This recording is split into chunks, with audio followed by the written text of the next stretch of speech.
अच्छा, कहा तो ये भी जा रहा है कि बीजेपी वाले नित्यानंद राय को भविष्य के नेता के तौर पर देख रहे हैं। पटना में, पूरे बिहार में इस बात की चर्चा है। क्या है कि बीजेपी के पास बिहार में अभी तक कोई बड़ा चेहरा, ठोस चेहरा नहीं है, तो अब नित्यानंद राय की लॉटरी लग सकती है। नित्यानंद राय भले आदमी हैं, ज्यादा बोलते नहीं, सुर्खियों में रहना पसंद नहीं करते, लेकिन पार्टी उनको वहां भेजती है जहां जहां पर झगड़े सुलझाने होते हैं। चिराग पासवान के पास ही भेजा था और उत्तर प्रदेश चुनाव में भी बनारस उनको भेजा गया था। इस बार चिराग, कुशवाहा और मांझी की टिकटों को लेकर जो नाराजगी हुई, उसको सुलझाने में उनका रोल बहुत था। लेकिन हम आपको अंदर के सूत्रों की बात बताते हैं। नित्यानंद राय को लेकर अभी ऐसा ना तो कोई फैसला हुआ है और ना कोई ऐसी रणनीति। हाँ, ये बात सही है कि बीजेपी की दिल्ली में हुई बैठक में एक राय बनी और ये तय हुआ कि अगले 25 साल का एक नेता कोई तय किया जाए और उसको ग्रूम किया जाए। और उसके बाद जब नित्यानंद राय पटना में ज्यादा नजर आए तो ये सुर्खियां बनी कि क्या ऐसा तो नहीं कि वो नित्यानंद राय हैं। लेकिन फिलहाल ऐसी कोई बात नहीं। बीजेपी भले ही 25 साल के लिए एक नेता को तय करना चाहती है, लेकिन अभी नरेंद्र मोदी और अमित शाह इसको मन में कौन वो चेहरा होगा उसके लिए सोचकर बैठे हैं। चर्चाएं तो एक और बात को लेकर है, नीतीश बाबू के लिए।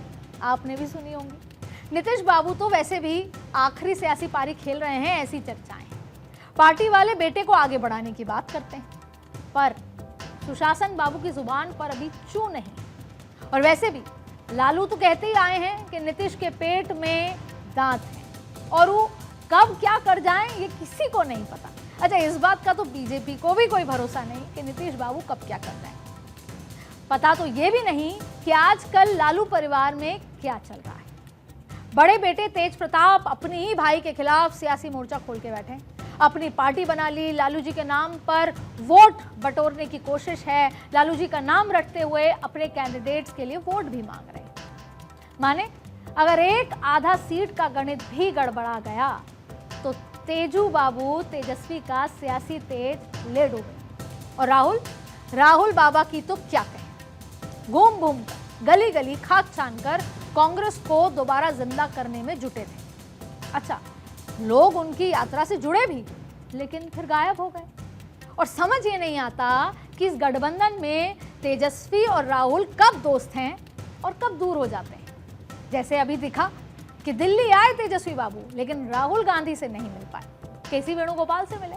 तो जहां पर चुनाव सिर पर है, गठबंधन में सीट बंटवारा तय नहीं हो पाता, वहां पर नेता लोग आपस में मिल क्यों नहीं रहे। और वैसे बात होती है कि दो लड़कों की जोड़ी इस बार कमाल कर देगी। गठबंधन वाले डर में हैं कि अगर कांग्रेस को संजीवनी मिली तो उनकी संजीवनी छिन जाएगी। आरजेडी को लगता है वो क्या है कि इन दोनों का वोट बेस तो एक ही है ना, तो ये गोलमोल तो होना है ही। पर इन सब के बीच बिहार वाले इस दिवाली को खूब एंजॉय कर रहे हैं। महिलाओं के खाते में खटाखट 10-10 हजार की दूसरी किस्त भी जारी हो गई और चुनाव बाद भी कई सौगातों का पिटारा खोलने का वादा कर दिया गया। माने कि दिवाली हिट और दिवाली बाद बोनस का मामला भी सेट। तो बिहार वाले कह रहे हैं हैप्पी दिवाली। अब दिवाली किसको हैप्पी करेगी और किसको अनहैप्पी, ये मैं नहीं जानती, पर दिवाली वाला पॉलिटिकल कॉरिडोर है तो सबको दिवाली विश करना तो बनता है। तो सभी को हैप्पी दिवाली। आप सब खुश रहें, स्वस्थ रहें और चुनावी चक्कर में भी मस्त रहें। लेकिन जाते जाते एक बात कहना जरूरी समझती हूं, बिहार आज भी 1990 के दौर से कुछ खास आगे नहीं बढ़ा।